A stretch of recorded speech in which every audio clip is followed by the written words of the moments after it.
Boom. The show is called Dealing in the Desert. I am Superdan, and my YouTube channel is The Super Daniel 1970. Just trying to get it straight out there so people get confused.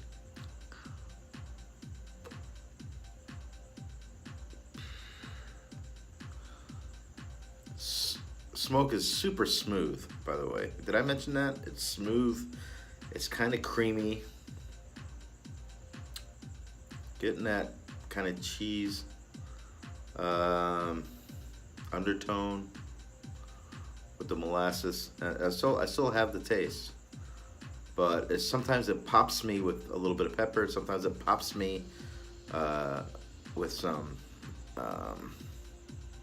leather. It's a very interesting smoke. So we haven't gone over the construction yet, but I will say that it is a pleasant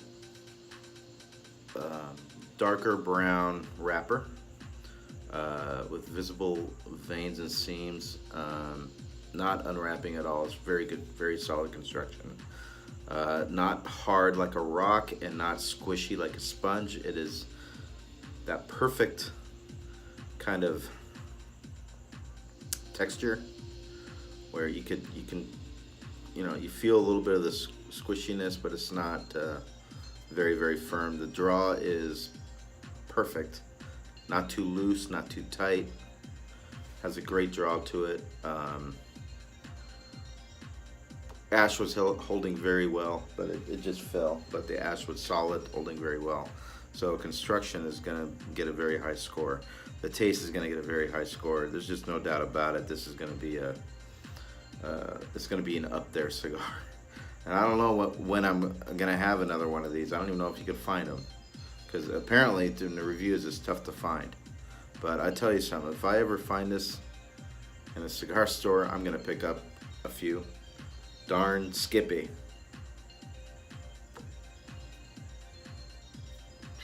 Be right back. So you may be asking yourself, Super Dan, are you still watching those Star Trek Next Generation episodes? The answer is yes. And here's another caveat to that. My cigar reviews is not going to be like other people's, okay? I'm following my own course, my own ship through the treacherous waters of the river that we call life, okay? You're not going to get just cigar talk from me. You're not going to just get one-sided talk from me. That's not going to happen. It's not going to happen, guys. If you want that kind of stuff, there are cigar viewers out there on YouTube that 99% of what they talk about is a cigar, and God bless them. And you can watch them and follow them, okay? Me, it's not going to be that way. I'm going to talk about whatever the heck I want to talk about when I'm smoking these cigars. Just like if we were sitting together at a cigar bar, enjoying cigars with brandy or cognac or bourbon or whatever the heck, and we're just chewing the fat. We're just shooting the shit, man. That's what we're gonna do. Say right? What? Because that's the way I want to do it. It's called soul. It's called character. It's called being independent, and I dig that. That's why I could watch all these cigar viewers like Lee Mack, like Cigar Obsession, like Cigar Vixen, and enjoy them for what they are. Not say one is better than the other. They're just different. They got their own soul. They got their own character, and that's what I like. And I just found another guy, Stogie Palace, that I'm enjoying very much. And, I dig that. He's got his own soul and character, and I like that. He's like me, man. He doesn't have a lot of subscribers, all right? He does a lot of his reviews out of his garage and stuff, or he just made a cigar room for himself. God bless you. I'm jealous about that. I can't smoke in the house. My wife would kill me. But of course, she could smoke her, and well, we won't go in there. But the point is, at least she allows me to smoke these things, enjoy them, and not give me any grief about them. I just got to do it outside. But I think if she smelled this pleasant aroma, she wouldn't mind it. It has a very nice aroma, smooth, cocoa-y, leathery. I took a retrohale a little while ago. It was almost like I was smoking a clove. had that kind of similar taste to it, but only that one time. Like I said, I keep getting different tastes as I puff on this very interesting, complex cigar. Complexity. That's the word I was trying to come up with. It's a complex. There's a complexity to this cigar, which I enjoy very much. Be right back. Hey, hula pie. You know what sucks about being a dog is that you can't enjoy a wonderful, tasty stick like this Daruma Mutante Lancero 2012 hula. Room 101. Age 6 years, you can't enjoy this. Hula pie. She's ignoring me. I don't think she likes cigar smoke. Anyways, back to Star Trek Next Generation. I saw the episode, and I don't know if you watched this show or not, but it doesn't matter because the point is universal.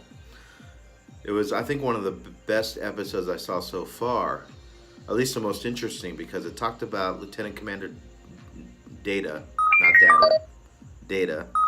I think if you talk to a hardcore Star Trekkie and you say Data, you might get some blowback. It's Data. Well, excuse me, Data. A name is a name. But anyways, he's an android, so he's human, but he's also he's also robotics and cybernetics and all kinds of netics. Oh, right? Brother. And the issue was whether or not he constituted as a living being with rights. It was a very interesting episode. I wish I could find the name. You know what? I'm gonna look at the name of this episode, and I'll be right back. It's season 2. It's called The Measure of a Man. And the whole thing is is he entitled to enjoy the rights of a sentient being? A sentient being meaning somebody who has consciousness, who has a soul, who is considered, something of special worth. And it was a good one. So if you ever get the time, you're able to download that episode and watch it. It's pretty good. It has kind of like a Law and Order type of thing to it because he goes to trial and Captain Picard is his sort of like his defense attorney, and the first officer Riker is forced to make the counter argument as a prosecution, and does a good job of it. I think it just went out. I have to relight this. I'll be right back. I don't like that. I don't like it when cigars go out like that, but we'll see what happens. All right, so it went out, but I relit it properly, and it didn't miss a beat. It's still delicious, still wonderful cigar. Maybe I was just talking too much. I don't know. Kind of surprised me with the Lancero. I would think that it would just burn all the way down, even with pauses, but it happens, and it's normal. It happens, and when you're in a cigar bar talking, sometimes the cigar goes out.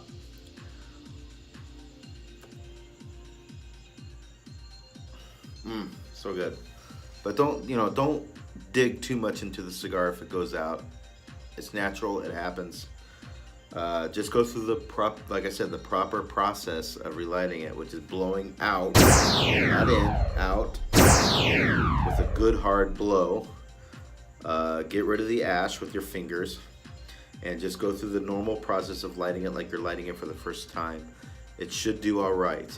I think there was enough in there where I didn't inhale the ash down the pipe. I don't know if that's a Lancero, because I did take a little puff while it was out, but I don't taste any ash that went down the pipe, which is good. Still good. Yeah, I'm very happy about that because I'm just getting to the halfway mark. A little bit more, maybe about right there's a halfway mark. But I'm very happy because I'm really enjoying this cigar, and I would have hated to have ruined it at such an early stage. And the cognac, I don't have cognac. The brandy is an excellent pairing with this cigar. By the way, I recommend it. So there's a little sentence or two of Brian's notes on the cigar, the Privada Cigar Club review on this cigar. There's a paragraph like right here. I'll show it to you, like right here. This is what I'm talking about right here. The write-up on this room 101 Daruma Mutante Lancero, 2012, and I'm gonna try to keep saying it so I can remember it because it is a very memorable cigar. I'm cherishing it, Brian. All right, so I think you'll be pleased with that. That I'm really concentrating, enjoying the cigar. I'm not taking it for granted at all. It is a delicious cigar, and I can see why you said that this is a top 5 for you of all time in your smoking career. That's big, because I'm pretty sure you smoke a lot of freaking cigars, all right? More than Superdan. And I can see why you said that, because it is smooth. It has a lot of flavors. It's complex.